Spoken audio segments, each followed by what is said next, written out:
কর্তৃপক্ষের অনুমতি ছাড়া খুলনা মেডিকেল কলেজ খুমেক হাসপাতালে কোনো সাংবাদিক প্রবেশ করতে পারবেন না বলে জারি করা নির্দেশনা প্রত্যাহার করে নিয়েছেন খুলনা মেডিকেল কলেজ হাসপাতালের পরিচালক ডাক্তার কাজী আইনুল ইসলাম। তবে প্রত্যাহারের বিষয়টি গতকাল রোববার জানাজানি হয়।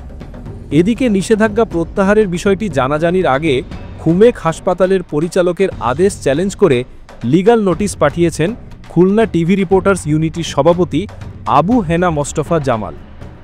আইনজীবী বাবুল হাওলাদারের মাধ্যমে পরিচালকের কাছে পাঠানো নোটিশে বলা হয়েছে, এমন আদেশ জারি স্পষ্টত আইনের লঙ্ঘন।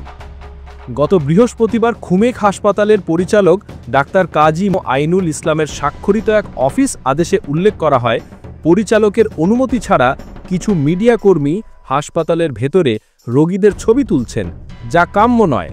এতে রোগী এবং চিকিৎসক উভয়েই হয়রানির শিকার হচ্ছেন। হাসপাতালে রোগীদের স্বাভাবিক চিকিৎসা সেবা ব্যাহত হচ্ছে। নির্দেশনার বিষয়টি জানাজানি হলে খুলনার সাংবাদিকদের মাঝে ব্যাপক প্রতিক্রিয়া দেখা দেয়। গণমাধ্যমেও এ নিয়ে সংবাদ প্রকাশিত হয়।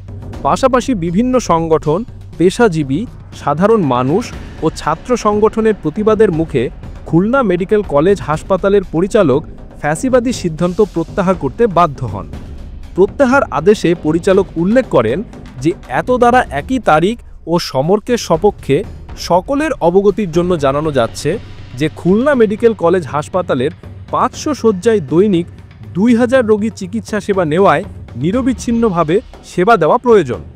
এমত অবস্থায় পরবর্তীতে অফিস চলাকালীন সময়ে পরিচালক মহোদয় বা কর্তব্যরত চিকিৎসক বা দায়িত্বপ্রাপ্ত কর্মকর্তা বা সংশ্লিষ্ট চিকিৎসককে অবহিত করে এবং অফিস সময়ের পূর্বে ও পরে কর্তব্যরত চিকিৎসককে অবহিত করে এবং সাংবাদিকতার ইথিক্স মেনে সাংবাদিক ও অন্যান্য মিডিয়া ব্যক্তিত্বের সংবাদ সংগ্রহ করার জন্য অনুরোধ করা হলো।